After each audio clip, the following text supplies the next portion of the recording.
Memasuki masa PPDB online, masih ada orang tua siswa yang belum memahami prosedur sistem pendaftaran di SMP 13 Surabaya misalnya.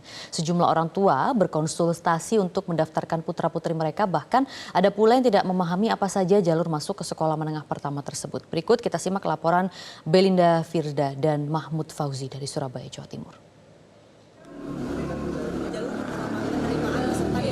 Sudah mulai dilakukan khususnya dari Kota Surabaya, Jawa Timur, dan memang ini semua proses PPDB dilakukan secara online. Namun kita melihat realitanya, meskipun PPDB secara online sudah dilakukan beberapa tahun terakhir, namun masih ada saja orang tua yang belum memahami bagaimana sistem dari pendaftaran SMP, SMA ataupun SD.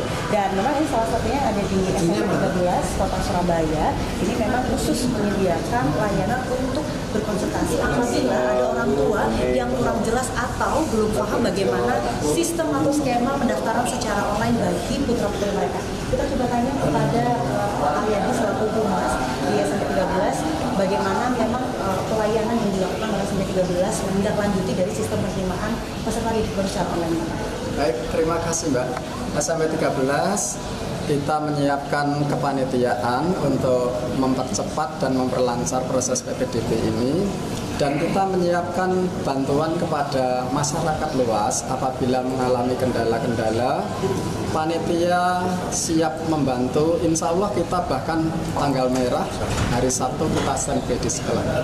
Untuk kendala yang selama ini ditemui atau dikonsultasikan oleh orang tua, kebanyakan masyarakat yang datang ke sini, mereka itu masih ada sebagian yang tidak memahami aturan-aturan yang ada di dalam aplikasi PPDB, sehingga mereka ini kesulitan untuk mengambil keputusan.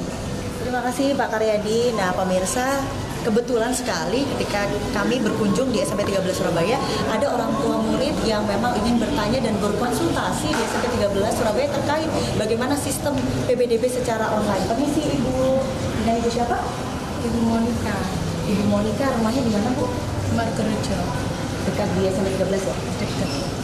Ibu datang ke sini, kendalanya apa untuk PPDB secara online? Masih bertanya-tanya pendaftarannya itu.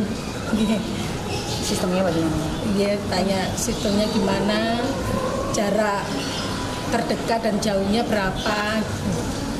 Kemudian untuk di sini sudah terbantu mendapatkan jawaban atau rencananya mau daftar kemana, bagaimana Bu nanti? Alhamdulillah di sini sudah ada jawabannya, sudah diarahkan.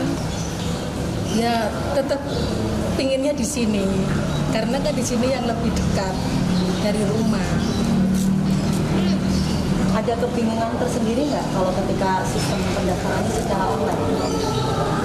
Ada, soalnya kan saya baru pengalaman ini memasukkan anak lewat online, jadi agak bingung caranya gimana, makanya saya langsung datang ke sekolahan minta petunjuk penjelasan gimana caranya masuk lewat online. Terima kasih Ibu, Bapak, terima kasih. Nah pemirsa, jadi memang masih ada kendala, realitanya ketika kita di lapangan masih ada sejumlah orang tua yang bingung bagaimana cara mendaftar secara online. Namun ini tadi beberapa tips yang harus diperhatikan oleh para orang tua ketika memang sudah mendapatkan informasi diterima, tahapan itu belum selesai, harus melakukan verifikasi dan pendaftaran ulang. Sehingga hal ini yang biasanya menjadi catatan, sudah merasa diterima namun ternyata tidak bisa diterima di sekolah yang dituju. Perlu diperhatikan untuk para pemirsa, harap diperhatikan kembali tanggal-tanggal timeline dari schedule PPDB secara online dan difahami bagaimana alur pendaftaran bagi para calon peserta didik. Dari Surabaya, Belinda Firda, Mahmud Fauzi, Metro TV. Jelajahi cara baru mendapatkan informasi. Download Metro TV Extend sekarang.